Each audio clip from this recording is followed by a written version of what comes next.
Welcome to Dare to Be Authentic podcast. I'm your host, Mari Mitchell, and I have a really special guest for you today. His name is Jim Paulk. He is 91 years old.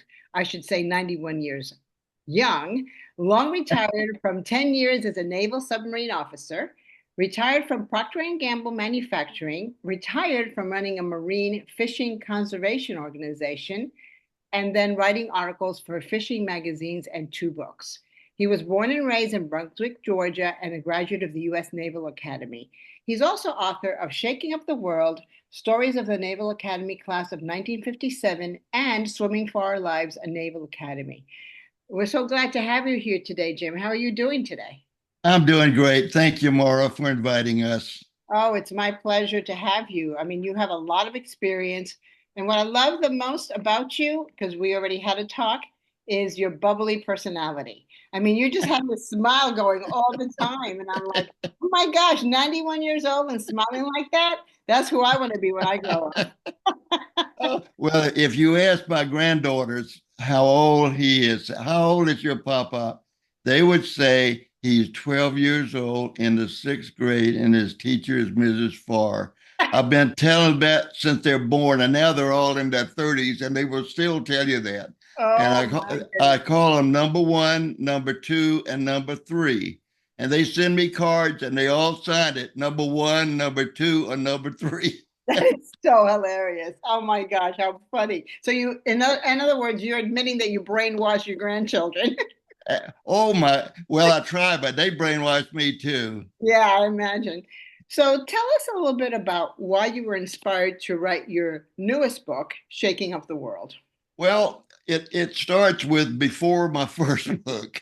I had absolutely no intentions of writing a book, and my writing skills were very poor. I didn't have a lot of confidence in my writing.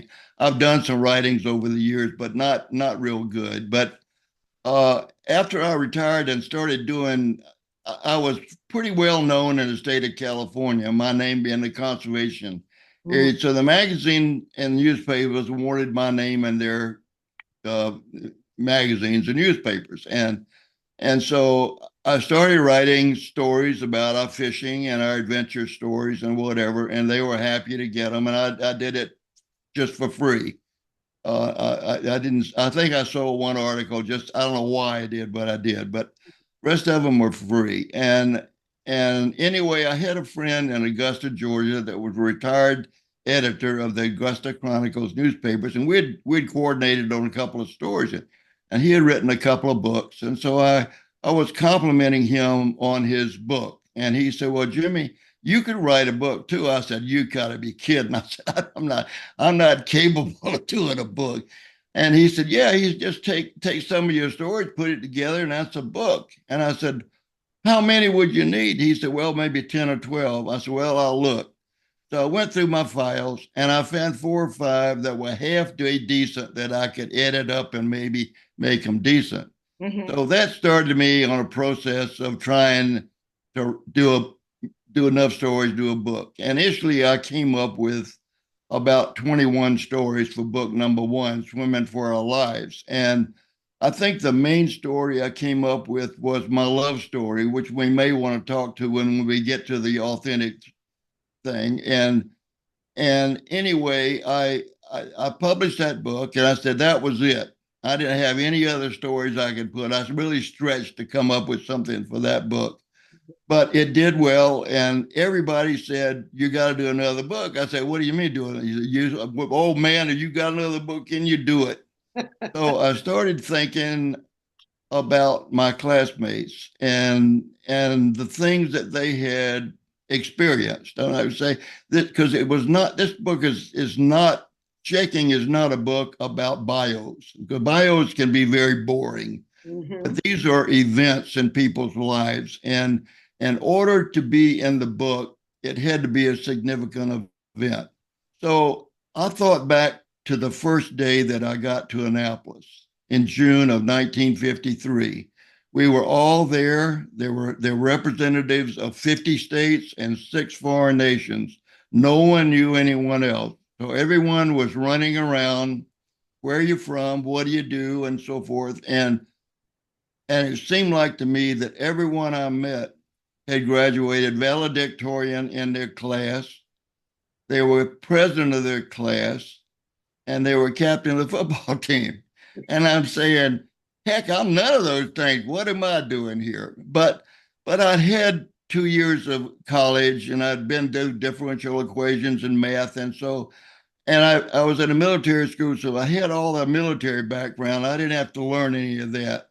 So I did have a little bit of a step up in that direction. Plus, I had 2 years of maturity. But the bottom line was I was in awe of my classmates. I could not believe the talent that was around me. And I was saying, I was very mediocre person. And I said, I don't know what I'm here in amongst all this talent. So here it is. We're all close to 90 years old, mostly some of them, I'm like me, they're 91. But I'm even more in awe today than I was then. And so I was inspired to write this book. I said, the world needs to know about these events and the people that were involved in it.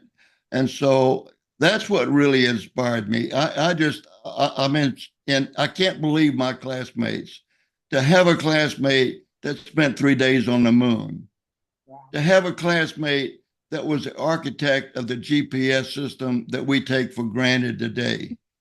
And I look at all of these things, one that was hijacked by the terrorists, one that was in Auschwitz, a victim of the Nazis in World War II, one that was interred by the Japanese during World War II. You look at all of these things, it's unbelievable that this group, we started out with 1,160 in June of 53.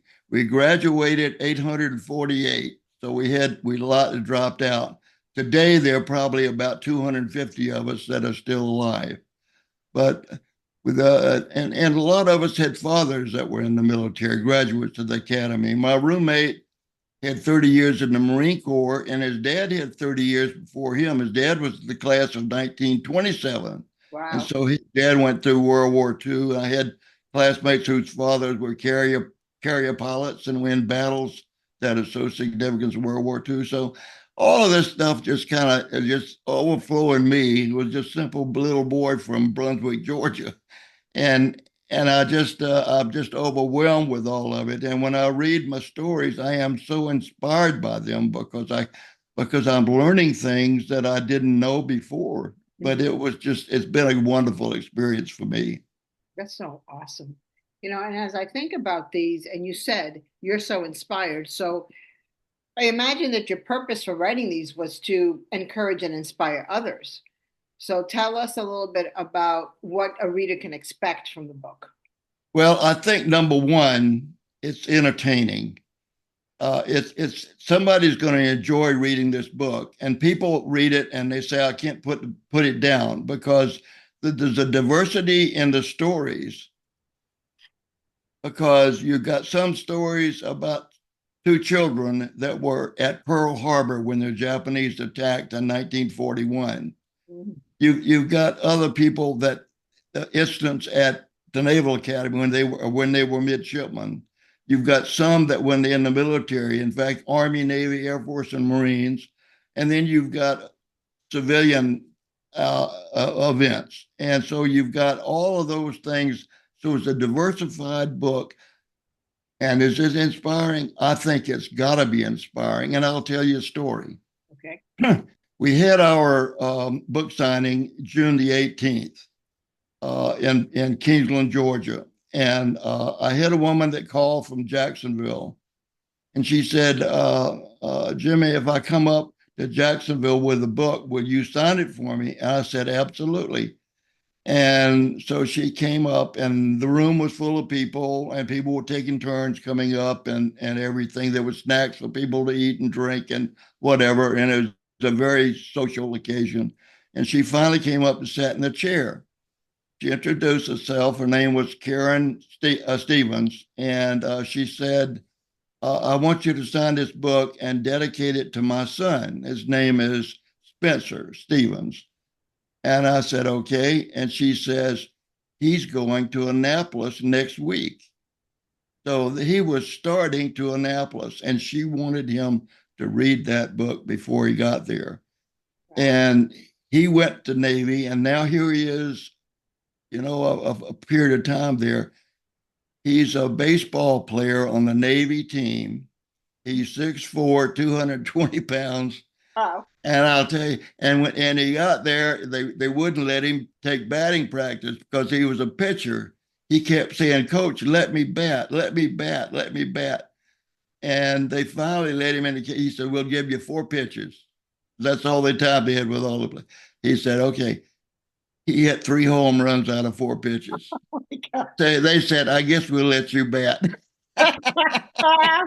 Oh my gosh, that's so funny. So we have adopted him. He is now our plebe, and so we're keeping contact with him and with his mother and whatever. And there's some real funny stories about that because we have a woman superintendent for the first time. Mm.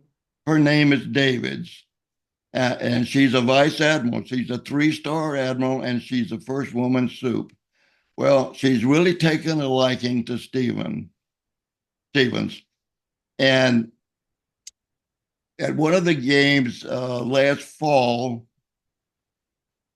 she came out to watch a game and sat with Karen, with the mother. And she said, "Your son is so well spoken, so poised, and very charming." But I'll tell you what, before that occurred, the coaches told the players that for Friday's practice, I want you to bring someone to that practice. So most of them brought a classmate, they brought another coach or teacher. He asked the admiral to be his guest at practice. And she came. She came. So I don't know how you put that in perspective, but this kid is really something special. And I think he's gonna, if he stays in the Navy, he'll be or Marine Corps or whatever. He's gonna do well in life. I think he's a good one. He's a keeper. He's a keeper. That's a He's beautiful a keeper. story. Yeah. Thank you so much, Jim. So Yeah. let's talk for a moment about what you're most passionate about. First of all, I'm a very passionate person, and I'm a passionate about a lot of things. And I say the oldest passion I have is fishing. I've had a passion in my life since I was a little boy, and using a bamboo pole and thread from my mother's sewing machine and pins that I bent into a hook, and I put bread on the hook, and I caught bullhead minnows about 5 inches long, and I'd bring them home.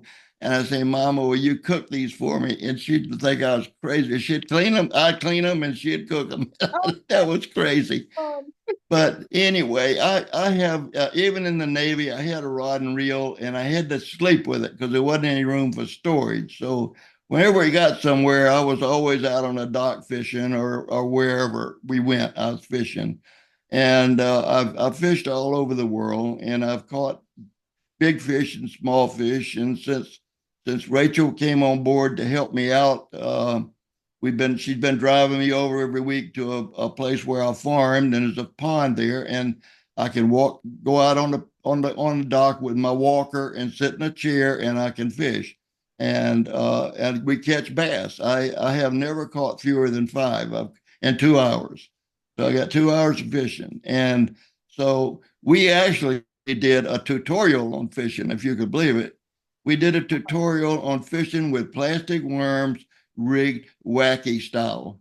And we demonstrated how to tie hooks, how to put the worm on there, how to put the ring around the worm, and how to cast, and actually demonstrating catching fish. So I think if we find the right person, we'll put those are all 1 minute videos on a cell phone. So we'll put those in too. But that's my first passion. I would say my next passion was about going to Annapolis, and that was a dream and I wanted more than anything in life to go to Annapolis. And I think a lot of us there had that because it's such a rigorous and hard program. You know it's going to be hard, but it's harder than you ever think about. But and I didn't get in out of high school, and then I went to North Georgia with a military school in the mountains of Dahlonega, Georgia, and I didn't get out after the first year. And then after my second year, I still didn't have an appointment. So I was playing golf at a tournament somewhere in Georgia. And a friend of mine from Waycross, Georgia, came running out on her friend, Jimmy, you got to call home. Your mother just called, said that you need to call home immediately. And I said, why? She said, he said, I don't know. She didn't say. I said, well, I'm not walking off the course. I said, I'll finish my match and then I'll call. So I called home and my mother said, you have an appointment to Annapolis. And I said, wow. I could not believe it. You know, there was a dream come true and a passion and a passion and a more of a passion. So that was something. And then the next passion in my life was Patricia Ann Metzler. Uh, I had girlfriends all my life. I was one of the few guys in high school that had a steady girlfriend. And so for 2 years we dated. And I always thought we'd marry because that was well, we were friends and everything. And but that didn't work out. And then I had another girlfriend, and you don't choke over this. She's I said I dated a girl that lived in a town nearby, and and then she said, I'm not waiting around for you to go to Annapolis for 4 years. I'm going to Georgia and find me a husband. And I said, great. I've been telling that story. And then I was at a wedding reception many years later and was talking to somebody about that. And I mentioned that story because it's funny. I laugh about it every time. He said, she's found four of them. I said, I guess I dodged a bullet.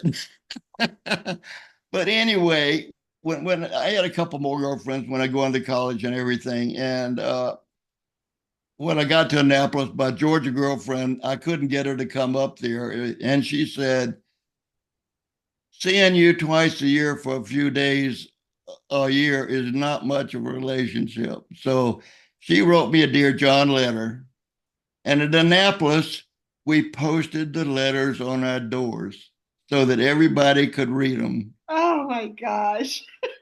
Well, that's a way, that's called therapy, I guess. Yeah. And so a friend invited me to go up to the University of Delaware for a 3 day leave period. So I said, sure, I'll go. So his girlfriend at the time, Sheila Cunningham, had three blind dates for me. And I'm sure the first two were okay. But number three was Pat. And I met her, and she just unbelievable. I couldn't, her aura about her was 5 or 6 feet out. I could not believe her. I mean, like I said, I had lots of girlfriends and I had never met anyone like her. And I know we're going to talk authentic, and maybe that's what she was. I don't know, but she had an aura about her that I had never seen in anyone in my life. And I just wanted to get to know her better. And I said, this is probably the gal I'm going to be married to. But she had no intention of starting another relationship. She had, I later found out she had just broken up with the captain of the Delaware basketball team. And the only reason she dated me was a favor for a friend. That was it. That was going to be it, period. And so I got a telephone number and address, and I wasn't going to let her go. I called and wrote and called and wrote and called and wrote. She wasn't interested in a military life and all of that. And I finally convinced her to come down for a formal dance. Navy had the best dance bands in the country. I don't know who paid for it. I thought about that. We didn't think about it at the time. It was all the dances were free. Mhm. So she agreed to come down. And I said, we'll meet on the steps of Bancroft Hall on 2 o'clock Saturday afternoon, which is time for her to come down on the train, get a bus over from Baltimore. And anyway, I said, I hope I can recognize her. And I hope she's not ugly as sin, because if she is, I'm going to get the breakfast Sunday night. I just know she was just so nice and everything. It'd been a couple of months, okay? So I couldn't remember what she looked like. I just remembered she was special. And she didn't know she was going to recognize me. So when I went to the steps of Bancroft Hall, there she was. She had on a sweatshirt with Delaware front of it. So, but that was Pat. I mean, she was smart. She was everything. And so we saw each other and we smiled at each other. And I think our souls met at that point. Aw. I found out later that she was known as a heartbreaker in high school because she dated somebody 2 or 3 times and then that was it. And I never did know what she really saw in me, because I felt like I married somebody that was over my head. But I was so passionate about this woman, and she was unbelievable, the most impressive person that I have met in my life. I told her, I said, you want to go into politics, you could probably run for governor of California. I don't think you'd win because you're a strict conservative Republican, and California is a Democratic state, so you would have a chance. And I got a story about that too. But anyway, I have the passion about her. I'm still passionate about her. I still feel like I'm sitting in a chair there that she's going to walk in and put her hand on my left shoulder. I think that's going to happen. I don't know why she did that. I looked at a picture that we put in the first book, and I asked the publisher, would you put this in a book? And she says, no way. She said, if I'm in a book, I'm going to be dressed up and have on, I'm going to look the best that I could ever look. And there's Pat on the back in our boat. She's barefooted in shorts, and hair's kind of messed up and everything. But she's standing there and she's got a hand on my shoulder. And I'm sitting there with her, having a drink or something, and my feet up and everything. And she's standing behind me with a hand on her shoulder. And I said, that's Pat. I said, I want that in the book because that was her. Yes. And that tells you something. And I mean, maybe about me too. I don't know. But she was incredible, incredible person. And I know we're going to see each other again someday. So I'm looking forward to that. Not tomorrow, but maybe a little bit in the a little bit in the future, but That's totally. that's a passion that I have. And of course I have a passion about this book. And the thing that drives me in the book is that I'm responsible for my class. It's Mhm. not this book is not about me, okay? So I'm the least important thing about this book. The important thing about the book are my classmates. They are incredible. That's wonderful. So we have like 6 minutes left. So let's talk for a minute about how to get a hold of you in the book, and then one last thing you'd like to say to a listener. Okay. Uh, you can get a hold of me at my Facebook page is James D. Paulk Jr. author. And I also have a page that's Jim Paulk. So you can get a hold of me in either one of those. The book is available at Amazon and Barnes and Noble, at Apple, and you can check everything out on there. There are 3 editorial reviews posted, and a number of other normal reviews posted on there to find out something about the book. But anyway, I don't know. I just feel like I hope I'm telling you everything you want to know. No, that's perfect. And then one last thing you'd like to say to a listener? Something? Well, can I have I got time to tell a couple stories? Yeah, let's start with one and see how much time we got. All right, let me tell you, I'm going to tell you a funny story first. Okay. Okay, I'll tell you a football story. when I was going to do the book, Bob McElwee called me on the phone and said, Jimmy, you want stories from the NFL? And I said, absolutely, I want those in the book. So he spent 27 years as an NFL official. He did 3 Super Bowls. He said, as the referee, he's a white hat, the referee, he said, my job is the quarterback. He said, when the play starts, I only watch the quarterback. I don't know where the ball went. I don't know anything else. Just watch the quarterback until he goes to the ground or until the play's over.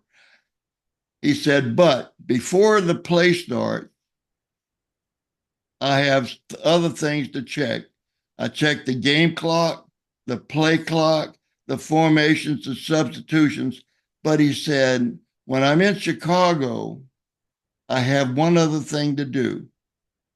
I reach around to my back pocket to see if my penalty flag is there.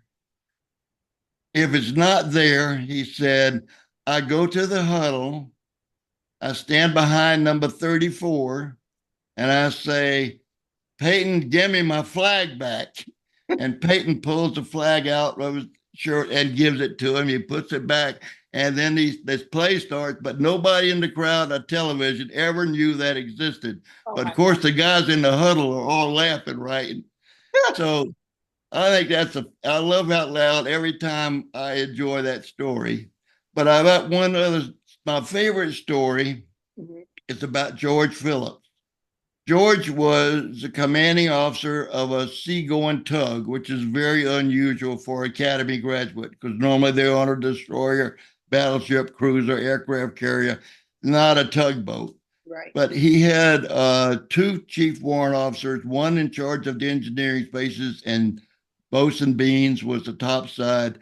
And all of the people on the boat were petty officers. They had to be trained because handling ropes and fuel lines and barges and ships and everything was very hazardous kind of work. So they had to be very well trained and experienced. So anyway, they got the assignment to pick up a destroyer from the reserve fleet in Philadelphia and tow it around Florida to Texas. Mm. So they got there, got hooked up, got out the Atlantic Ocean with this big destroyer behind them, and found out there was a storm that was brewing down off of Florida.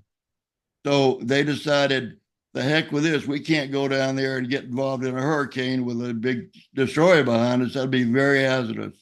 So they pulled in, they had decided to pull into Port Everglades, which is now Fort Lauderdale. Mhm.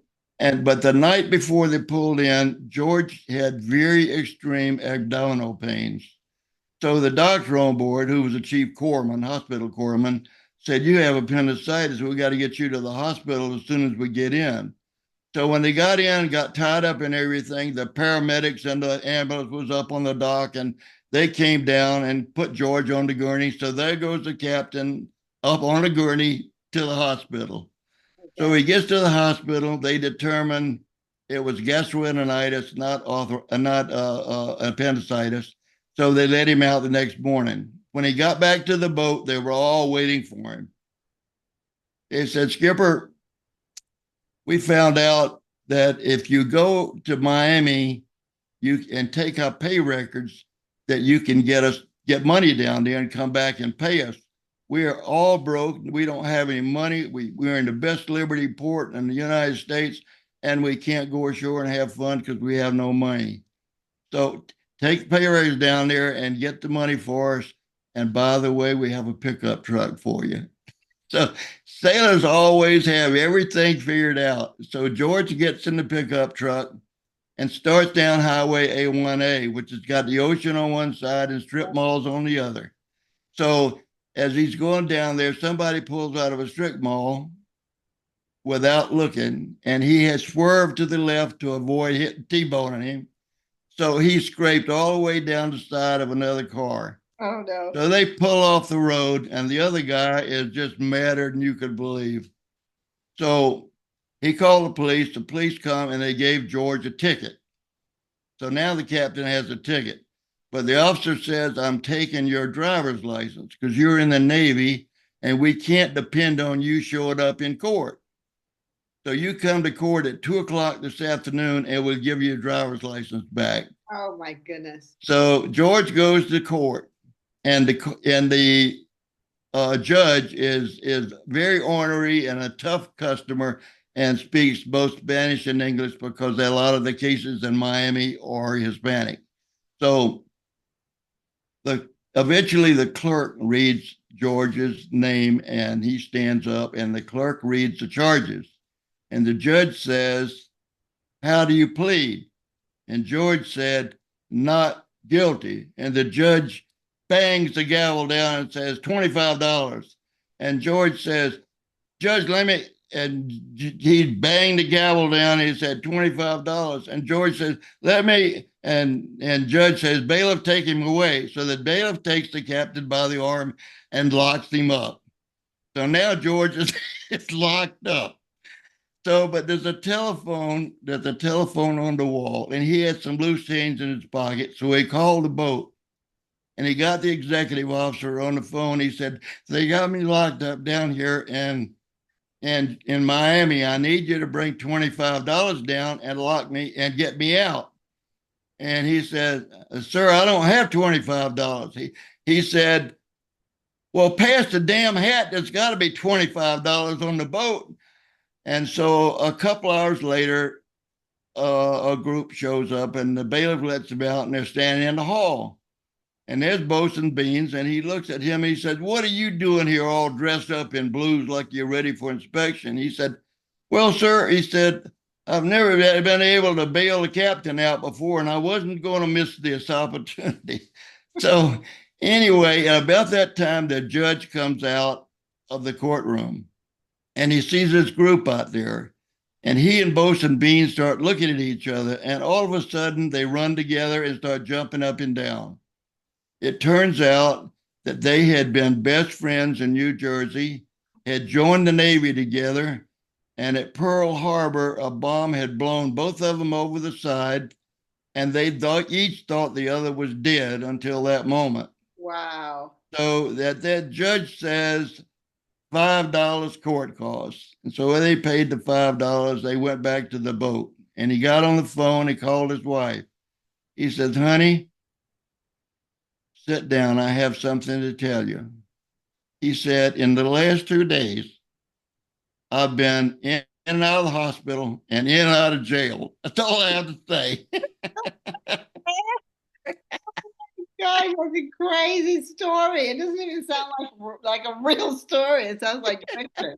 But they do say that life is stranger than fiction, right? It is. It is. It's unbelievable. I'll just tell you one other story. That the saddest story is Art Aronson. Art's family lived in eastern Poland, and they were Jewish.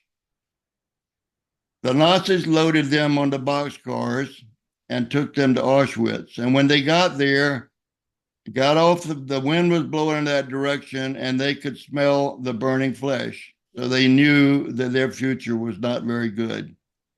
So the Germans immediately put them in three different areas. They lined up the women in one, and with girls in one group, the boys in a group, and the fathers in a different, the men in a different group.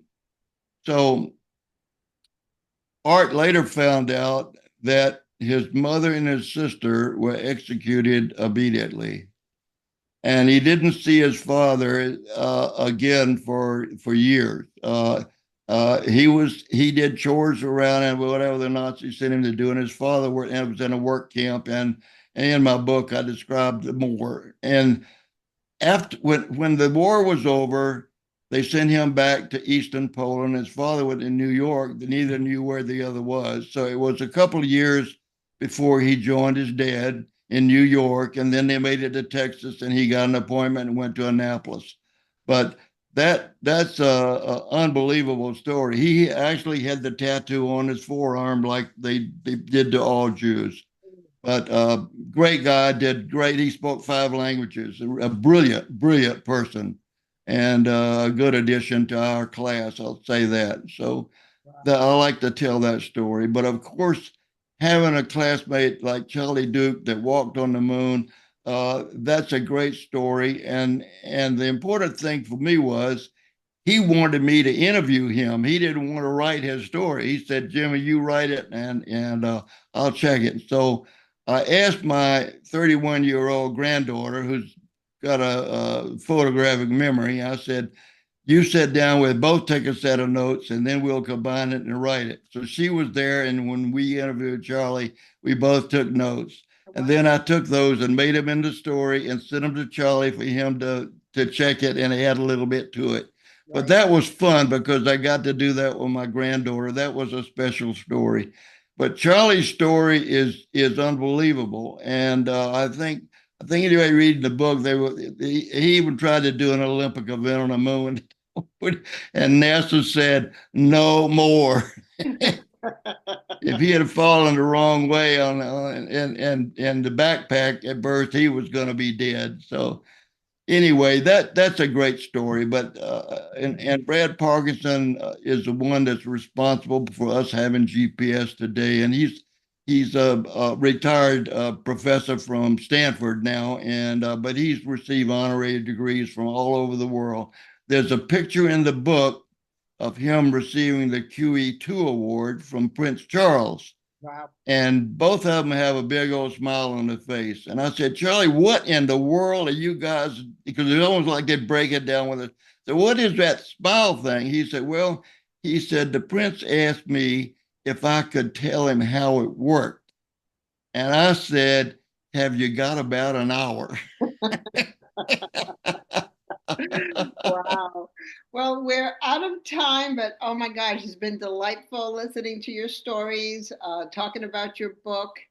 For those listening in, you can go to Amazon and get it. It's called Shaking Up the World, and Jim Paulk, Paulk. So thank you so much for being on the show, Jim. It's been such a pleasure having you, and thank you for listening in to the podcast. And make sure you catch us next time on Dare to Be Authentic podcast. Bye. Thank you.